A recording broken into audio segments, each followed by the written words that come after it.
haguruka yimirira. Imana iranyereka. Mukama ndaga. Witwa nde? Bakuyita Peace. Bakwita Peace. Mukanyangezi. Peace, Imana iranyereka. Peace Mukama amulaga. Imana iranyereka.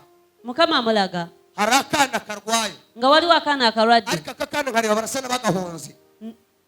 Baragahonze. Akana balinga abakawongayo abakasaddaaka. Akakana nakande. Akana kana. Nakanje.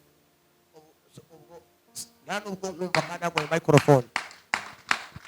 Mundunganyirize microphone abahungu. Sinkumva kandi naguhe microphone. Sikuwulira yogera nnyo bye bakubuuzizza. Umwana nuwanje. Kali hehe. Omwana aliwa. Ntabwo naje nawe. Umva ko Imana ivugana nanjye. Uriya Katonda cyayogera n'omusumba. Imana irambwira ngo uyu mwana Katonda agamye tono omwana. baramuhunze. Bamusaddaaka. Ate nti waliwo ekiseera. Wagenda wange okulaba n'olaba nga kakumya omuliro kyokka.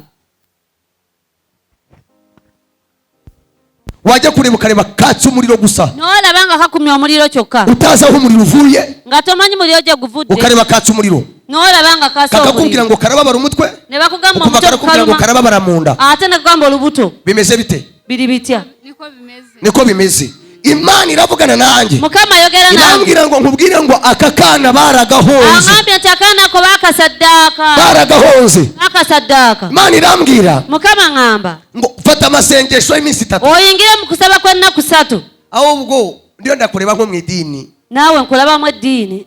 Usengera osabirawo. Sabira kwa pastor. Koko umuntu wibagiwe pasiteri we. Urambeshe nawe. Taremwa. Usengera ko ataremwa. Uheruka iryari? Ku cyumweru. Ariko nukurura.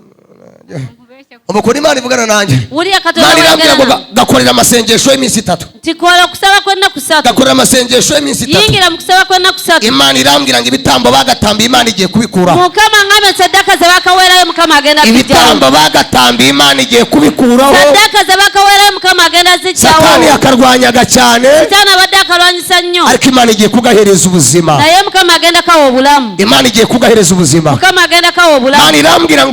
Imana irambwira ngo ibitambo bagatambiye. Mukama ngame sadaka zabakawerayo. Kora amasengesho y'iminsi 3. Yingira mu kusaba kw'ennaku 3. Imana igukiriza umwana mu izina rya Yesu. Mukama awonye omwana wo mu linnya lya Yesu.